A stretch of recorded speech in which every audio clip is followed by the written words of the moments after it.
香呢！我的天啊！我亲爱的朋友，欢迎来到露米。我跟露露这次来到了墨西哥。我们这次计划历时3个星期，带大家深入探索墨西哥的9个城市，吃最地道的本地美食，寻找宝藏美景，体会风土人情。让我们一起出发吧！哎呀，白天的这个步行街没逛逛，我们再逛一遍吧。我们的墨西哥之行已经过去一大半了。我们这次准备离开 Cozumel 小岛，去我们墨西哥的最后一站 Playa del Carmen。其实之前我们去过 Playa del Carmen， 不过那次主要是去这边的主题公园 Xcaret。这一次我们要在 Playa del Carmen 本地的居民区住几天，好好的体会一下本地人的生活。在这期视频的后半段，我们也给大家总结一下在墨西哥生活的感受，包括这边的基础设施、生活的便捷情况、交通、安全、物价等等。心心念念，终于吃到这个墨西哥炸油条了，细细长长的，很香。今天是我们在 Cozumel 的最后一个晚上了，我们准备去吃那家我们来这边第一天就盯上的那个没有名字的 taco 店。这家店呢，我们发现它白天是不开门的，就晚上5、6点以后只开晚市。就前2天深夜我们路过，大概晚上都9、10点了，生意超好，特别火爆，还有很多人过来打包，所以我们今天特意来尝一尝。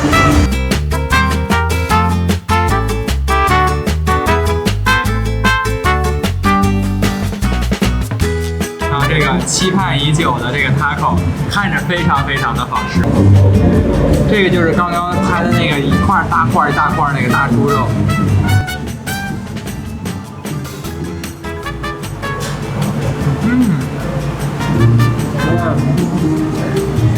这个好香，调味有点不足，不够咸，就是说它可能没有给你加很多料。让我加点那个。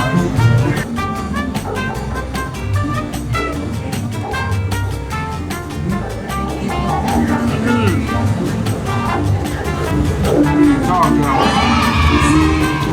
哇，这肉很香，再配上这些酱料，那个香味就激发出来了，口感更丰富。我再来尝一下另外一种taco，可以先放点柠檬吧。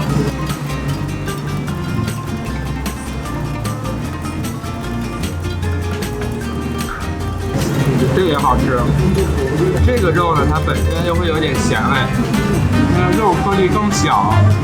有股那个辛香料味道，挺好吃的。这家没有牌子、没有店名的一个小taco店还是蛮好吃的。总体来说，我觉得是真材实料，好吃。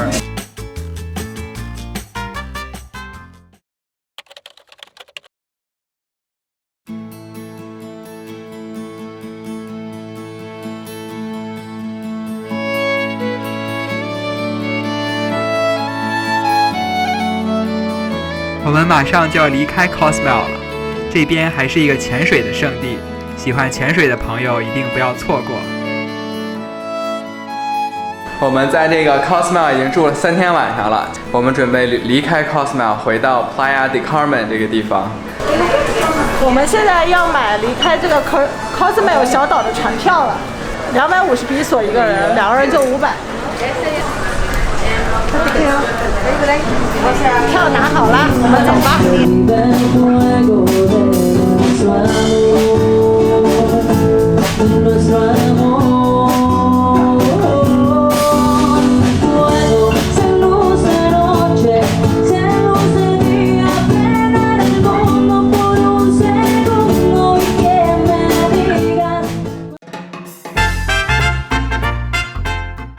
刚从这个轮渡下来，我们现在要穿过这个它的这个商业街区，就能到达我们今天晚上要入住的 Airbnb。我身后的这个建筑，3层小楼的，就是我们今天晚上要入住的民宅。现在我们到了这个我们今天晚上要入住的这个 Airbnb， 它这个房子呢其实是在一个3层公寓里面。我们这个呢，其实是2室1厅，来给大家看看墨西哥2室1厅的公寓长什么样。这呢，首先是一个客厅，还挺大的，沙发还有餐桌，然后后面呢就是开放式厨房，我很喜欢这个厨房的台子，在这里切个水果，做个沙拉很不错。然后这后面的设计其实跟我们这个加拿大的也挺像的，只不过它这个炉头啊只有2个，很小。然后这上面就是可以放一些这个锅碗瓢盆的地方，配了个微波炉。总体来说，厨房空间也很宽敞。往里走，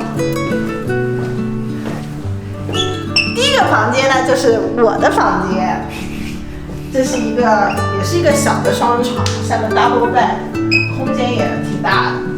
然后这个里面这边也有衣柜，空间也挺好。我很喜欢那种家具的感觉，就是很墨西哥。来，我们再往里走。这个卧室是 Michael 的卧室，这个卧室也很大，它这个床是个 king size 更大的一个床。Michael 这个房间比我的房间要大，但是我更喜欢我那个房间，因为我那个房间颜色更鲜艳。然后左手边这个呢，就是我们的这个洗浴卫生间，里面呢就是一个淋浴，然后一个台盆。整体我觉得这个房子设计还是非常现代的。现在已经是下午6点左右了，我跟露露出来找东西吃。这条街上餐厅很多，我发现都是很有本地特色。今天晚上我们吃什么？吃日本拉面。啊？要在这能找到地道的日本拉面还是不容易的。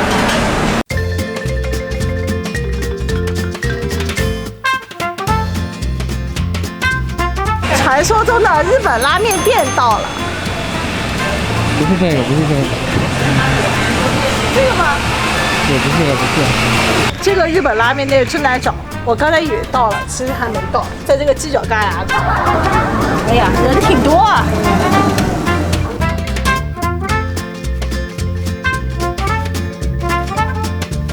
我今天晚上要大吃一下的，我已经连10几天没有吃亚洲餐了。面条的话，它这边这家面条特别简单，就4种面条。我要吃的这个辣的，新味增。这家店的这个煮毛豆竟然是热的，温哥华不一直都是凉的嘛。我这个是辣味的 ，Michael 这个是原味的。我先尝尝我的。哎呀，好香啊！这个汤一闻就很香。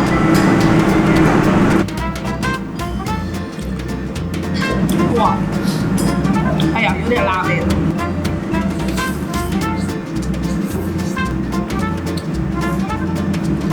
这个面条虽然细，但是非常有嚼劲。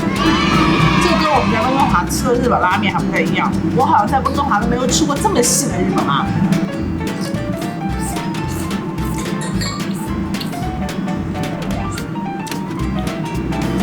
但我不得不说，这个汤头确实是非常好，有点辣，但是猪骨汤的香味很浓。然后在 Playa del Carmen 吃到拉面也是不容易，我这个点的就是原味的豚骨汤拉面，先让我喝口汤。它的汤挺香浓的，很香浓，不错不错。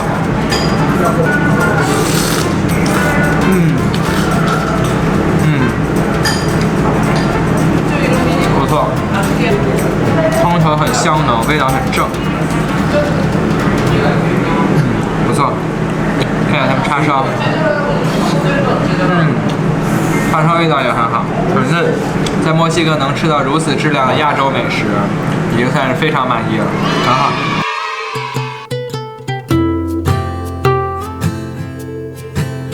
我跟露露来到墨西哥3个星期，对于旅游来说不短，不过说长也确实不长。我们只能针对我们看到的跟遇到的，给大家总结一下我们对墨西哥的印象。首先说一下安全问题，有不少朋友问我们，特别是离开游客集中的区域，在墨西哥内陆乱转到底安不安全？我跟露露在这边3个星期去了9个不同的城市，并没有遇到让我们感觉不安全的地方。在游客集中的地方会遇到一些拉客的情况，经常有人过来给你们兜售一些商品，有点像多年前国内火车站旁边的感觉。不过只要稍微小心一点，或者干脆就不跟他们打交道也就是了。不过在离开旅游区之后，我们在本地社区里面跟人打交道的体验都很不错。墨西哥的人都非常的热情友善，而且特别乐于助人。我跟露露在墨西哥东部的这些城市转下来，说到城市建设的话，真说不上多么现代化，跟国内更是没有办法比，估计差不多跟国内10多年前类似吧。这边的居民区大多都没有什么高层，大部分居民都住在1层2层的房子里边，有一个自己的院子。值得一提的是，这边的街道都非常的干净，每家每户都把自己的院子打扫得很干净很漂亮。这边很多城市很少有建筑是超过4层的，所以说站在房顶上，基本上所有的建筑都没有超过树的高度，所以整个城市看起来郁郁葱葱，像一个大花园一样。这一点我跟露露还是蛮喜欢的。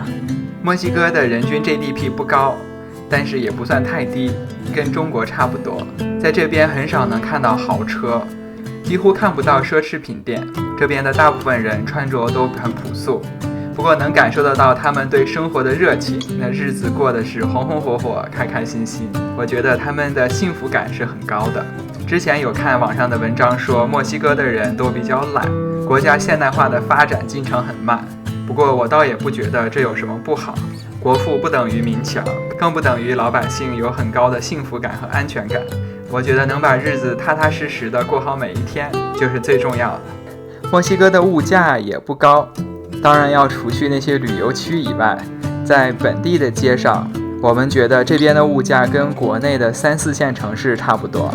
在街边的小餐馆里面吃一顿饭大约要50到100块钱比索，也就是人民币15到30块钱。超市里面的鲫鱼肉蛋价格也都很实惠。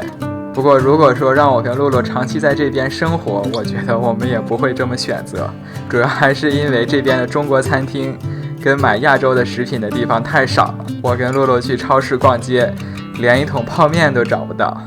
不过说旅游的话，我觉得我跟露露以后一定会再来的。我们又来吃街边摊了，这边3家都是卖各种各样的taco类美食。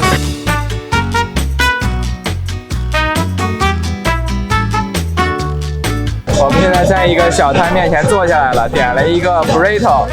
我说他那哪一好吃，他说 mix， 就是说他那种各种肉的混合版的 burrito， 就是墨西哥大卷饼好吃。然后我们就点了一个，现在在这个小摊面前坐着。好多人啊，这边就像国内那个烧烤摊，大家都席地而坐。我们的 burrito 来了，看着好好呀，好大2只。你看这个里面的馅料满的，哦，好烫。哦，好烫。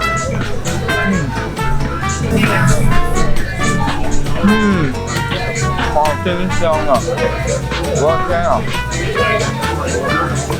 里面确实是混合的，不同的肉的香味一起喷发出来，里面还有 cheese， 有奶油，还有奶酪，配上这个蔬菜，超香。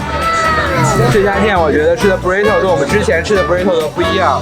这家店你看这个奶油非常的丰富，加上它那个肉也特别香，这个皮做的烤的特别焦脆，加上它那些各种丰富的酱料在一起，简直绝了！啊，吃要不然这么多人呢，确实好吃。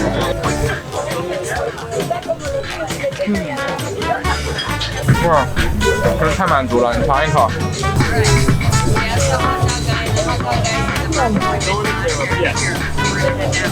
这里面还加了番茄呢，哦，还有牛油果。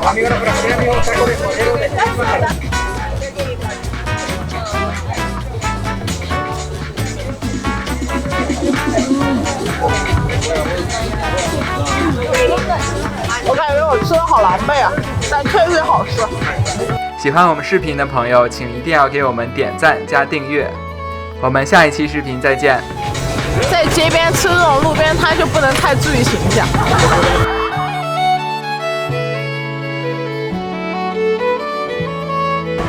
挑了3件 T 恤，你看这个，还有这个。这些不是我帮你挑的吗？对呀，你觉得要吗？这个？要，好玩的。